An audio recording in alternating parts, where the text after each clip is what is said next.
Hello and welcome again to this last part of this week's presentation. And in this last part, I want to try to further develop our explanation of where the stereotypes about Southeast Europe and the Balkans are coming from by talking about the relatively unique experience in the region of the transformation to modernity. We talk about the modern world and say that we're living in the modern world. But it's the case in all parts of the world that there are parts of it that are modern and parts of it that are not. This is a process that is experienced unequally, and it's been experienced unequally in a particular way in places where the transformation to modernization came relatively late, where it was relatively fast, and where it was incomplete. But let's try to go into some detail on this question. First of all, when we talk about modernity, um, really all of social theory has its origins in explaining the causes and the consequences of the transformation from the traditional to the modern world. Um, this is the case if you want to look at sociology. Think back to the courses that you've taken on sociological theory. Marx says modernity basically comes out of a transformation in the way that people do their work and the way that things are produced, and that the problem with it is that it creates inequalities between people and that it alienates people from their nature by making their contact with the conditions of their life more indirect. Or you can look at Emil Durkheim, who says that modernity is about the transformation of people's reference groups from small ones to large ones in which they fail to find a place, and constant changing of rules and expectations, which leaves people disoriented. Or you can go to Max Weber, who says that modernity is about the displacement of substantive rationality with formal rationality that leaves the world without meaning and leaves people dissatisfied.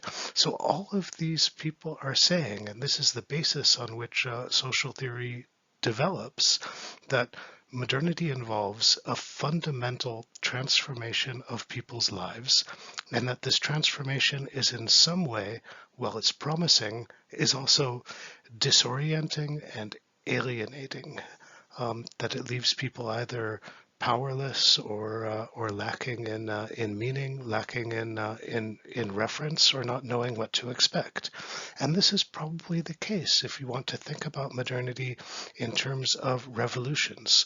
And we talk about these revolutions that accompany the rise of modernity: the Industrial Revolution, the Scientific Revolution, the Social Revolution, the Urban Revolution, the Gender Revolution. That is to say, that over the course of about 100 years, and we don't have to enter the debate of whether the modern period has ended or not, and whether we're now in a postmodern one, regardless of your position on this question, the questions are still fundamental and the issues are still fundamental.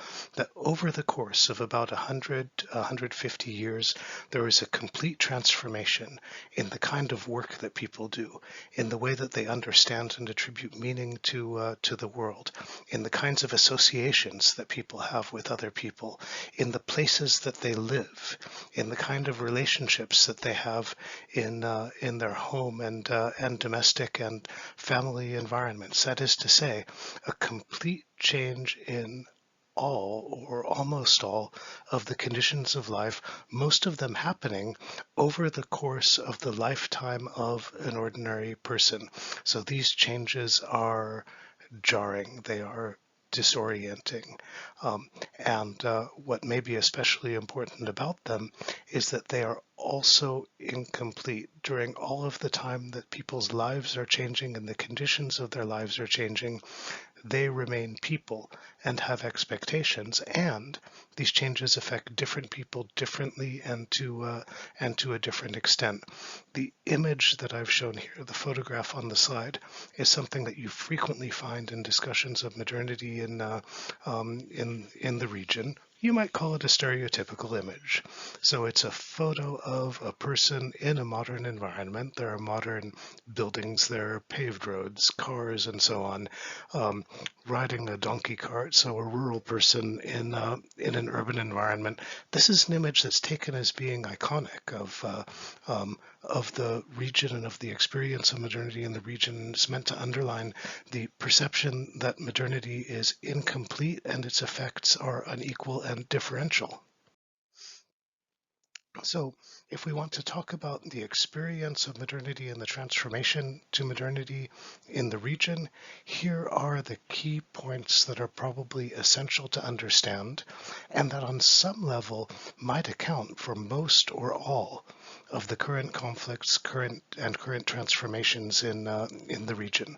The first is that although there has been development, it has been differential and it has been uneven, and this has had effects on every level of social life, both in terms of inequality and the ways in which inequality is expressed and the kinds of tensions that emerge between members of groups who are unequal. And this is true within societies, and it is also true between societies. So if we want to go back to Milica Bakic-Hayden and her perception of nesting Orientalisms, the differential experience of modernity is something that distinguishes urban and rural populations. It's something that distinguishes perceptions of the populations between relatively more developed and relatively less developed states and economies. This is deepened by the fact that now I've here said this has to do with social and economic policy, but I think that what you'll find if you look seriously historically, this is a process that predates the emergence of socialist regimes and that it continues after socialist regimes are no longer in existence in the region, and that is that the process of modernization is rapid. Over the course of about 50 to 70 years, you have towns turning into large cities, a very large-scale shift of the population from one that is predominantly agrarian and involved in agricultural labor to one that is predominantly urban and involved in industrial labor and in services. So this is a rapid shift, and it's a rapid shift that is incompletely absorbed, so that the new urban residents become culturally partly urban and partly rural, and the conditions in which they live are often partly urban and partly rural.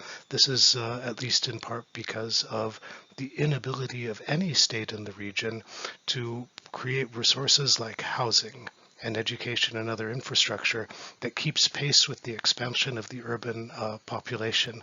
And this moves into the level of politics through processes like nationalism. Now, nationalism in the 19th century, at the time of the formation of most national states in the world, was a modernizing project. It was a project that was intended to replace local communities with large-scale bureaucratic states operating large-scale bureaucratic economies, in which the formation of a large-scale labor force was made possible by the fact that people could be counted upon to share a certain level of knowledge and to share a certain quantity of values. So 19th century nationalism is a modernizing force, and a modernizing force that builds its power by developing a perception of shared identity.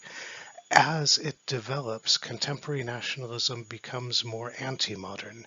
That is, it expresses a response to the dissatisfactions that accompany processes of modernization by calling upon traditional associations, traditional values, and traditional institutions, or identifying a set of institutions as being traditional, and offering identification with those as an alternative to absorption into and integration with the modern world.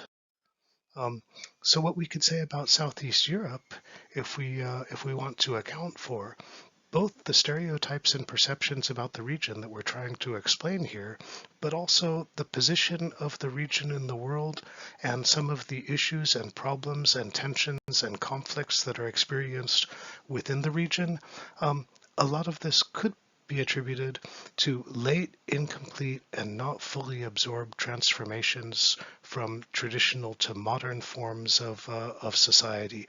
And what these produce is a peripheral position for the states and societies of the region on the scale of the globe. They contribute to producing inequalities that tend to deepen social problems and produce additional ones along with them, so that the inequality that is produced out of incomplete and late modernization becomes self-perpetuating and self-deepening. And to get to the fundamental point with which we began, stereotypes about the region and the cultures and people of the region. This experience tends to produce stereotypes that prove to be persistent and strong, and to take problems that already exist in the region for material and structural reasons, and to enhance them by bringing them to the level of culture, of identity, and of perception. So that's been our presentation on stereotypes about the Balkans and where they might come from. I'll look forward to exploring with this with you further and getting into some more details of it in our discussion. I'll see you then.